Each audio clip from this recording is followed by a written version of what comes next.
Hey blues fans, glad you made it. Time for another episode of This Week in the Blues. It's our weekly take on blues history.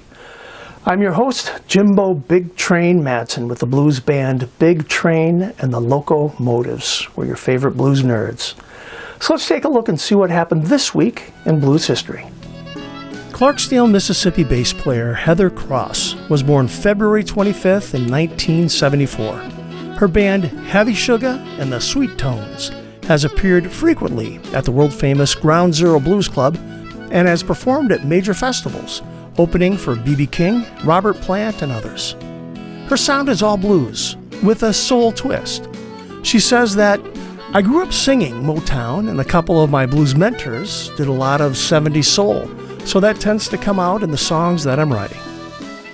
On February 25th, 1998, Bo Diddley receives a Lifetime Achievement Award at the Grammys. The Lifetime Achievement Award is a special Grammy to performers who, during their lifetimes, have made creative contributions of outstanding artistic significance to the field of recording.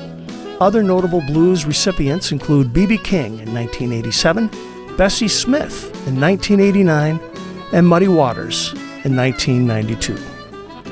February 26 marks the birth date of the Uncrowned Queen of the Blues, Ida Cox, who was born in either 1888 or 1896. After the success of Maybe Smith's 1920 recording of Crazy Blues, record companies became aware of a demand for recordings, and the classic female blues era had begun. Cox caught the attention of talent scouts and secured a contract. Between September 1923 and October 1929, Ida Cox recorded 78 titles for the Paramount label. We lost Chicago blues singer and bassist Aaron Burton on February 29th in 2016. He was born in 1938 in Senatobia, Mississippi. In a long career as a sideman, he played with Freddie King, Albert Collins, and Junior Wells, and released a number of solo albums, including Good Blues to You on Delmark Records in 1999. His recorded work was nominated 4 times for a Blues Music Award. Freddie King actually purchased Burton's first bass guitar.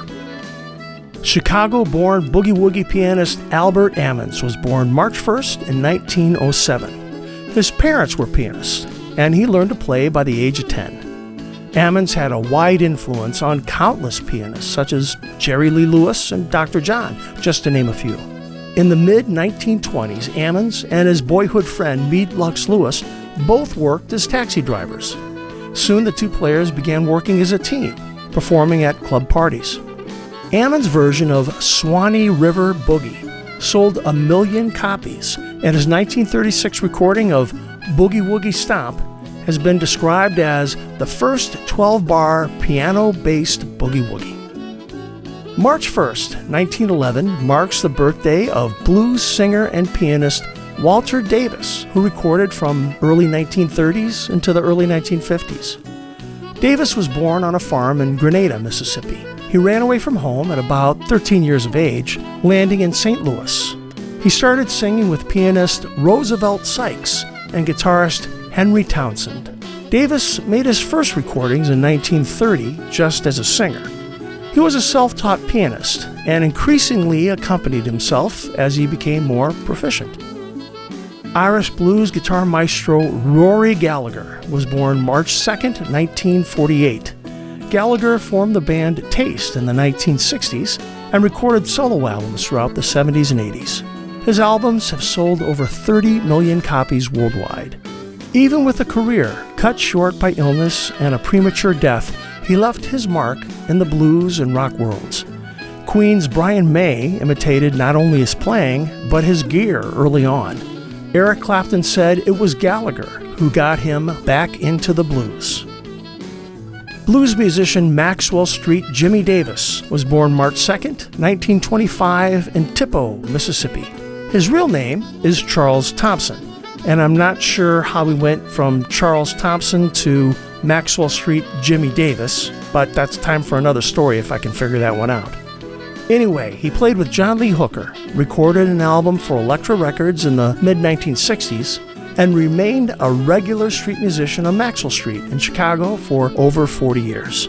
He's best remembered for his songs Cold Hands and Fourth and Broad.